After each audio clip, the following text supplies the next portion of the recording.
Hello my student, welcome back to my channel crystal clear learning.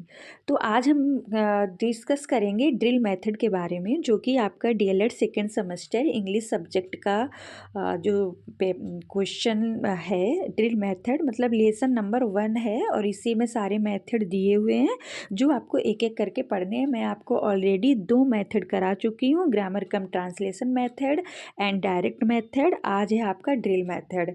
तो आपको ये सारे मेथड पढ़ के जाने हैं क्योंकि इनसे क्वेश्चन बनने वाले हैं। और मुझे पूरी आशा है, पूरी उम्मीद है कि आप लोग मन लगाकर पढ़ रहे होंगे और आपको बहुत ही अच्छे स्कोर से अपने डीएलएड को क्रॉस करना है। क्योंकि इंग्लिश सब्जेक्ट इस बार नया ऐड हुआ है, तो बहुत ही बच्चे सोचते हैं कि कैसे पढ़ना है। तो मैं आपको एक एक करके बता रही हूँ और आपका इंग्लिश सब्जेक्ट का सिलेबस मैं पूरा कराऊंगी, इसलिए मेरे चैनल को सब्सक्राइब और लाइक कर देना। चलो अब हम शुरू करते हैं, टाइम को वेस्ट नहीं करते हैं। तो हम आपको बताते हैं कि आज हमें क्या पढ़ना है, ड्रिल मेथड।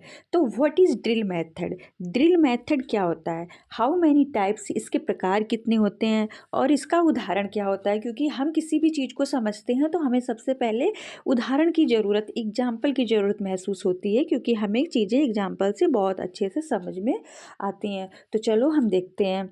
तो देखिए ड्रिल मेथड क्या होता है। तो पहले हम हिंदी में समझते हैं, क्योंकि जब तक हम अपनी हिंदी में नहीं समझेंगे तो इंग्लिश में चीज़ें समझ में इतनी आसानी से नहीं आएंगी, जो जिनको इंग्लिश नहीं आती है। तो देखिए ड्रिल मेथड। ड्रिल मेथड एक ऐसी तकनीक है जिसमें छात्रों को किसी कौशल या अवधारणा को बार बार अभ्यास करने के लिए प्रोत्साहित किया जाता है।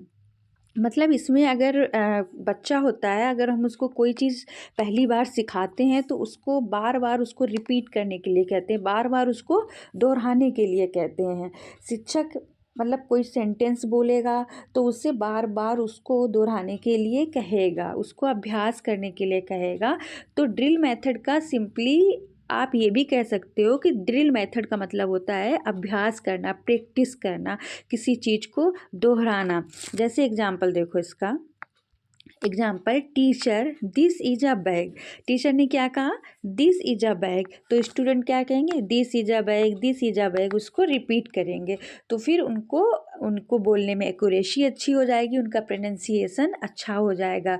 तो इसमें हम इसका प्रयोग करते हैं। अब हम इसको इंग्लिश में पढ़ते हैं, ठीक है। अब आपको समझ में आ गया होगा कि ड्रिल मेथड होता क्या है। तो अब आप अपने सिलेबस के अकॉर्डिंग देखिए कि अगर एग्ज़ाम में आता है तो आपको इंग्लिश में कैसे लिखना है। आप सिंपल सिंपल पॉइंट्स में इसको लिख सकते हैं। यहाँ देखिए द ड्रिल मेथड, ठीक है। देखिए the drill method is a teaching technique that involves repetitive practice of a specific skill और कॉन्सेप्ट। मतलब कि drill method is a teaching technique, ये क्या होती है, एक टीचिंग टेक्निक होती है जिसको हम इन्वॉल्व करते हैं रिपीटेटिव प्रैक्टिस, बार बार दोहराने वाली प्रैक्टिस के द्वारा हम ड्रिल मेथड का प्रयोग करते हैं। इट इज़ ऑफन, इसका प्रायः यूज किया जाता है इंट्रोड्यूस न्यू लैंग्वेज। जब हम कोई न्यू लैंग्वेज, न्यू आइटम्स को सीखने का प्रयास करते हैं तो इसका अभ्यास प्राय किया जाता है। जैसे कि वोकेबलरी, आपको वोकैब सीखनी है, ग्रामर सीखना है, या फिर fluency and accuracy in their pronunciation and usages. जो मतलब प्रोनाउंसिएशन एंड यूजेज किया जाता है। जो हम मान लो कि मैंने कोई नया शब्द बोला, अब उसको सही से बोलने के लिए, प्रोनाउंस करने के लिए हमें उसे बार बार दोहराना पड़ता है, तब हमारी एक एक्यूरेसी आती है और फ्लुएंसी के साथ हम बोल पाते हैं उन शब्दों को। इसलिए हम उसमें ड्रिल मेथड का प्रयोग करते हैं। Here are some common types of drills. अब आप देखिए कि कितने प्रकार की ड्रिल मेथड होती है। तो repetition drills, the teacher models a word or phrase and the student repeat it unison or individual। इसमें टीचर क्या करता है, कोई मॉडल या फिर कोई वाक्यांश को बोलता है, फिर उसको स्टूडेंट एक साथ दोहराते हैं। जैसे कि अब बच्चों को पहाड़ा सिखाना हो तो आप पहले बोलेंगे, टीचर पहले बोलता है, फिर साथ में बच्चे सारे एक साथ दोहराते हैं, तो उसको रिपीटेशन ड्रिल कहते हैं। देखिए ये आप पिक देखिए, इसमें क्या कर रहा है टीचर, जो टीचर है, सॉरी जो टीचर है वो पढ़ा रहा है और बच्चे क्या कर रहे हैं, ये देखिए ये टीचर है ये, ठीक है, और इसमें ये बच्चे सारे पढ़ रहे हैं, तो इसको कहते हैं रिपीटिशन। ठीक है, अब आप इधर देखिए, सॉरी क्या हो गया, अरे यार एक मिनट प्लीज़, ठीक है ठीक है, तो ये हुआ। फिर आप देखिए, अब आ जाइए सब्स्टिट्यूशन ड्रिल्स। सब्स्टिट्यूशन ड्रिल्स क्या होता है, इसमें भी teacher provides a sentence frame. पहले टीचर क्या करता है, एक सेंटेंस का फ्रेम मतलब कि वाक्यांश को प्रोवाइड करता है,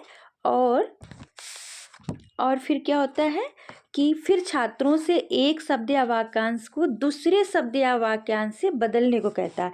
the teacher provides a sentence frame and the student substitute different words or phrase with the frame.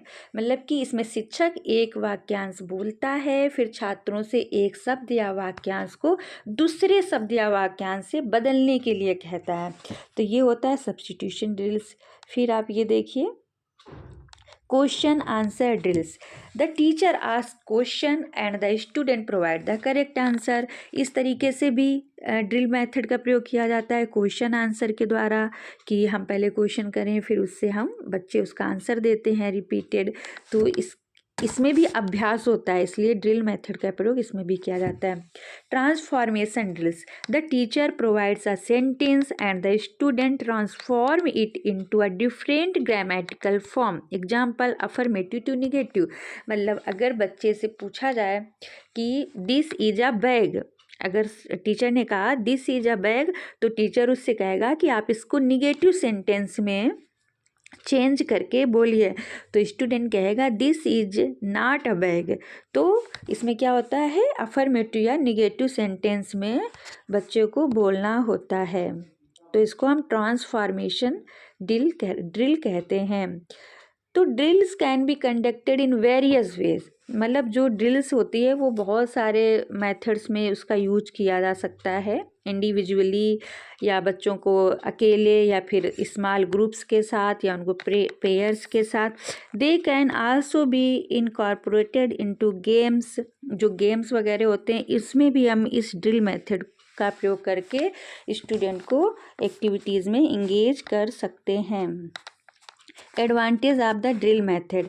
अब इसके ड्रिल मेथड के लॉ मतलब एडवांटेज क्या क्या है, इसका लाभ क्या क्या होते हैं। तो ड्रिल मेथड के लाभ होते हैं focus on accuracy. Drills helps student develop accurate pronunciation and grammar uses. तो ड्रिल मेथड का लाभ ये होता है कि बच्चों को मदद मिलती है, छात्रों को मदद मिलती है एक्यूरेट प्रोनाउंसिएशन करने में। जब हम किसी शब्द को, वर्ड को बार बार दोहराएंगे तो हम उस शब्द को अच्छे से प्रोनाउंस कर पाएंगे। ठीक, ये इसका लाभ होता है। Builds confidence.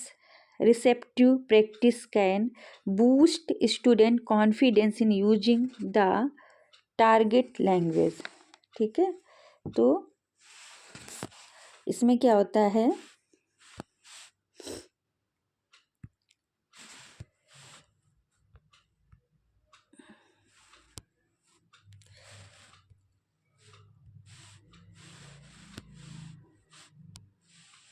एक मिनट रुकना, तो इसको मैं रिमूव कर दूं पहले। Builds confidence. तो ये जो होता है मतलब ड्रिल मेथड का एक एडवांटेज ये भी होता है कि ये छात्रों में कॉन्फिडेंस को बिल्ड करता है, क्योंकि repetitive practice can boost student confidence in using the target language. जो उनकी टारगेट लैंग्वेज होती है, जो भी बच्चों को सीखनी होती है, वो रिपीटेटिव प्रैक्टिस के द्वारा वो स्टूडेंट अपने कॉन्फिडेंस को बूस्ट करता है, बढ़ाता है, ठीक है, अपनी टारगेट लैंग्वेज में। इसलिए वो कॉन्फिडेंस भी फील करता है। Efficient learning. और वो मतलब उसको क्या होता है कि drills can be a time efficient way to practise new language items. वो उसमें न्यू लैंग्वेज आइटम्स की प्रैक्टिस भी करता है। अब देखते हैं हम लोग disadvantage of the drill method. इसके नुकसान क्या क्या हैं ड्रिल मेथड के। तो ड्रिल मेथड का सबसे पहला जो नुकसान है वो है लैक ऑफ क्रिएटिविटी, मतलब कि लैक ऑफ क्रिएटिविटी इसका सबसे पहला नुकसान है। ठीक है, क्योंकि बच्चों के अंदर मतलब ऊब ऊब महसूस होने लगती है, एक जैसा कार्य बार बार दोहराने में उनके अंदर कोई क्रिएटिविटी नहीं रहती है, उनको रटने की ओर प्रेरित किया जाता है, ये इसका सबसे बड़ा नुकसान है। और उनमें रचनात्मकता को रोका जाता है, बच्चे के अंदर क्रिएटिविटी ख़त्म हो जाती है, उसको बस सेम टू सेम करने के लिए कहा जाता है। तो drills can be repetitive and may not stimulate creativity, मतलब ये रचनात्मकता को रोकता है। Limited communicative value, drills often of an accuracy rather than fluency which can limit their communicative value, और ये उनकी जो कम्युनिकेशन स्किल्स होती है बोलने की उसको भी बाधित करता है।